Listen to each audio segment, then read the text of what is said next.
ಕಸವನ್ನು ಮೂರು ರೀತಿಯಾಗಿ ವಿಂಗಡಣೆ ಮಾಡಿ ಪಂಚಾಯಿತಿ ಗಾಡಿ ಕೊಡುತ್ತೇವೆ.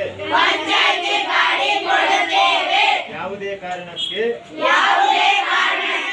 ರೋಡ್ ಸೈಡ್ ಬಿಸಾಡುವುದಿಲ್ಲ,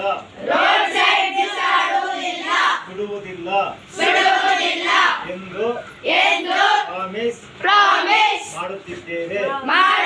ಒಣ ಕಸ, ಹಸಿ ಕಸ ಮತ್ತು ನೈರ್ಮಲ್ಯ ಕಸ ಇದ್ರ ಬಗ್ಗೆ ಸಂಪೂರ್ಣ ಮಾಹಿತಿಗಳನ್ನು ನೀಡಿದ್ದು, ನಾವು ಕೂಡ ನಮ್ಮ ಮೈಸೂರು ಫೌಂಡೇಶನ್ ಕಡೆಯಿಂದ ಬಂದು ನಮಗೆ ಯಾವ ರೀತಿ ಕಸವನ್ನು ವಿಂಗಡಣೆ ಮಾಡಬೇಕು ಅನ್ನೋದ್ರ ಬಗ್ಗೆ ಸಂಪೂರ್ಣ ಮಾಹಿತಿಯನ್ನು ನೀಡಿದ್ದಾರೆ.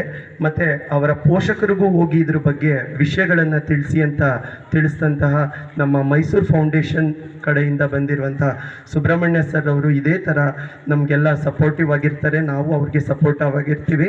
ನಮಸ್ತೆ, ನಾನು ಸರ್ಕಾರಿ ಹಿರಿಯ ಪ್ರಾಥಮಿಕ ಶಾಲೆ ಮುಖ್ಯ ಶಿಕ್ಷಕಿ ಸುನೀತಾ ಅಂತ. ಈ ದಿನ ಶನಿವಾರ ನಮ್ಮ ಶಾಲೆಗೆ ಮೈಸೂರು ಫೌಂಡೇಶನ್ ವತಿಯಿಂದ ಕಸ ವಿಂಗಡಣೆ ಬಗ್ಗೆ ಬಂದು ಚೆನ್ನಾಗಿ ಮಕ್ಕಳಿಗೆ ತಿಳುವಳಿಕೆಯನ್ನು ನೀಡಿದ್ದಾರೆ. ಸ್ವಾಮಿ, ನನ್ನ ಹೆಸರು ಕೆ ವನ್ನಗಿರಿಗೌಡ, ಸಿದ್ಧಲಿಂಗಪುರ ಗ್ರಾಮದ ವಾಸಿ.